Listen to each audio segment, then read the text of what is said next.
Seorang bocah tak sengaja kencing di punggung ibunya saat bermain. Detik berikutnya, sang ibu merasa gatal hebat di punggungnya. Ia buru-buru memeriksa bajunya, namun ia melihat hal yang mengerikan. Di bekas air kencing itu, tumbuh bulu halus aneh. Lebih ngeri lagi, di wajahnya tumbuh kumis tebal, dan giginya pun meruncing tajam. Awalnya, Anna mengira ini hanya gangguan hormon biasa. Awalnya, ia tidak memedulikan perubahan itu. Besoknya, saat di taman bersama putranya, terjadi sebuah hal yang sangat aneh. Aroma aneh dari tubuhnya menarik perhatian anjing liar sekitar. Mereka mengelilingi Lisa dengan sangat ramah. Anna sempat takut, tapi lalu berani bermain bersama mereka. Tak disangka, Anna yang lelah mengurus anak justru merasakan relaksasi yang luar biasa. Namun malamnya saat hendak mandi, ia terkejut menyadari bahwa di area tumbuhnya bulu halus kemarin ada bisul besar mencolok, disentuh sedikit saja sakitnya luar biasa. Dia pikir itu bisul biasa, jadi dia ambil jarum jahit, sterilkan dengan korek, lalu menusuknya. Setelah nanah keluar, dia merasa ada sesuatu di dalam. Dia mencubit dan menarik keluar gumpalan rambut 30 cm. Sejak itu, penciuman Anna jadi lebih tajam dari anjing pelacak. Dia mengambil keju, dan hanya dengan sekali endus, dia bisa menebak semua bahannya. Anna yang cuek tak menganggapnya penting, bahkan mengira itu efek setelah melahirkan. Namun saat malam, gonggongan anjing keras dari luar jendela tiba-tiba membangunkannya dari tidur lelap. Penasaran, dia mengecek pintu, namun pemandangan di depannya membuatnya tertegun.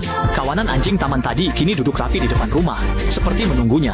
Anehnya, Anna tidak takut. Sebaliknya, ada rasa akrab yang aneh di hatinya. Tanpa sadar dia maju, tapi tiba-tiba mereka menyerang dan menggigitnya. Besoknya, dengan ketakutan ia menceritakan mimpinya pada putranya. Namun setelah itu putranya membawa masuk tikus mati. Perut Anna mual, ia menjerit menyuruhnya membuangnya. Saat putranya lari keluar, ia mengejar dengan panik. Tapi di pintu, ia terpaku melihat pemandangan di depannya.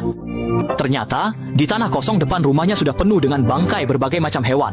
Saat itulah Anna menyadari dengan ketakutan bahwa kejadian semalam bukanlah mimpi, melainkan hasil buruannya bersama anjing-anjing itu. Untuk mencari kebenaran, Anna segera bergegas ke perpustakaan dan bertanya kepada petugas apakah ada buku tentang wanita yang berubah menjadi anjing setelah melahirkan. Meski bingung, petugas itu tetap mencarikan satu buku untuknya.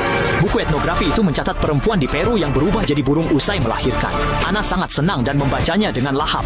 Namun, gejalanya memburuk sebelum ia menemukan jawaban. Saat makan di restoran bersama putranya, tiba-tiba ia melempar garpu dan melahap makanan langsung dari piring sambil menggeram layaknya anjing marah. Putranya tertawa terhibur, namun pengunjung lain memandang aneh. Anna canggung mengelap minyak di wajahnya. Saat itu, pustakawan lewat dan membantu Anna. Ia bercerita pernah melakukan hal serupa dan memuji Anna sebagai ibu yang baik. Anna merasa lega dan ingin bertanya soal pola asuh, tapi pustakawan itu segera pergi. Tak lama, tubuh Anna berubah aneh. Di perutnya tumbuh bintil kecil mirip puting induk anjing. Suatu malam, gonggongan anjing kembali terdengar dari luar. Tanpa berpikir panjang, Anna langsung membuka pintu dan bergegas keluar. Detik berikutnya, ia berlari di atas 4 kakinya di atas rumput, menghirup aroma tanah dan rumput dengan rakus, serta menggali tanah dengan kedua tangannya secara liar. Tak lama kemudian, ia mencopot semua pakaian yang mengganggu di tubuhnya. Di bawah cahaya bulan, ia benar-benar berubah menjadi seekor anjing sejati. Ia berlari di jalanan sepi. Saat melihat kelinci liar, ia menerkamnya hingga mati, lalu menguburnya di lubang yang ia gali. Setelah puas, ia pulang dan kembali ke wujud manusia. Saat membersihkan lumpur di kamar mandi, suaminya masuk dan bertanya kemana ia pergi selarut itu. Anna berbohong bahwa ia baru saja lari tanpa alas kaki. Suaminya hanya melongo menatap istrinya. Besoknya Anna berpikir bahwa berubah jadi anjing membuat segalanya lebih cepat. Mengapa tidak membawa kebahagiaan seperti ini kepada Zeng? Maka ia pun langsung melakukannya. Ia membawa putranya merangkak ke sana kemari di halaman, mengganti mangkuk makan anaknya dengan mangkuk anjing, bahkan membuatkan anaknya sebuah kandang anjing dari selimut. Yang tak pernah ia duga, putranya justru tidur sangat nyenyak di dalam kandang anjing itu. Anna seolah-olah menemukan dunia baru. Seluruh dirinya tampak berseri-seri. Ia bahkan membagikan metode pengasuhan ini kepada para ibu lain di komunitasnya. Namun hal ini mendapat tentangan keras dari suaminya. Suaminya menganggap pola asuh ini menyimpang. Anna menjelaskan ini agar anak tidur nyenyak, dan ia pun tak lelah. Namun, suaminya mencibir, merasa mengurus anak di rumah itu mudah. Karena suaminya tak paham, Anna hanya memendam perasaan. Suatu hari, di pertemuan para ibu, semua membicarakan suami mereka. Seorang ibu bercerita bahagia bahwa suaminya rajin mengasuh anak. Mendengar itu, mata Anna langsung memerah. Karena suaminya setiap kali pulang hanya tahu main game dan tidak peduli anaknya. Anna akhirnya tidak tahan lagi lalu mendadak melolong seperti anjing. Lalu, disaksikan semua orang, ia menerobos keluar, kembali jadi anjing dan berlari kencang, agar tekanan batinnya sedikit terobati. Sejak itu, Anna makin sering jadi anjing. Tiap malam ia berburu bersama kawanan. Lama-lama, ia jadi pemimpin anjing di generasinya. Namun, suatu malam, saat berburu, ia tak sengaja melihat seekor anak kucing. Spontan, ia menerkam dan menggigit mati anak kucing itu. Paginya, melihat bangkai kucing di lantai, ia sadar telah salah karena itu kucing kesayangan suaminya. Anna buru-buru menguburnya, tapi suaminya tetap tahu. Pria itu memarahinya, menegur jika lelah mengurus anak, harusnya telepon minta bantuan. Kenapa melampiaskannya pada kucing? Anna tak tahan lagi. Ia membalas bahwa suaminya cuma main game saat pulang, tak pernah tanggung jawab sebagai ayah. Sementara ia harus mengurus anak seharian penuh. Pekerjaan rumah tangga tanpa henti, tanpa libur, bahkan ke kamar mandi pun sulit. Dulu demi keluarga, ia melepas karier melukisnya. Tapi apa balasannya?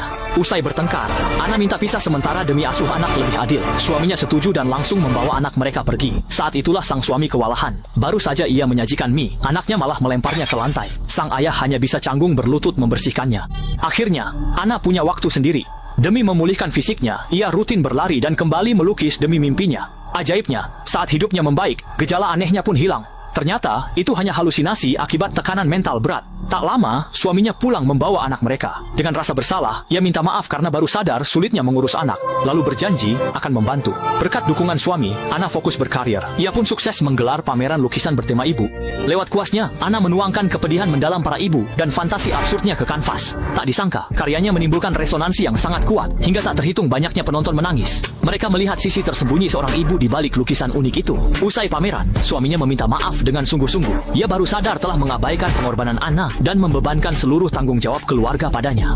Ia berjanji akan jadi suami dan ayah yang bertanggung jawab. Melihat penyesalan tulus suaminya, Anna tersenyum lega. Akhirnya, mereka pun berhasil menemukan cara menyeimbangkan keluarga dan karier.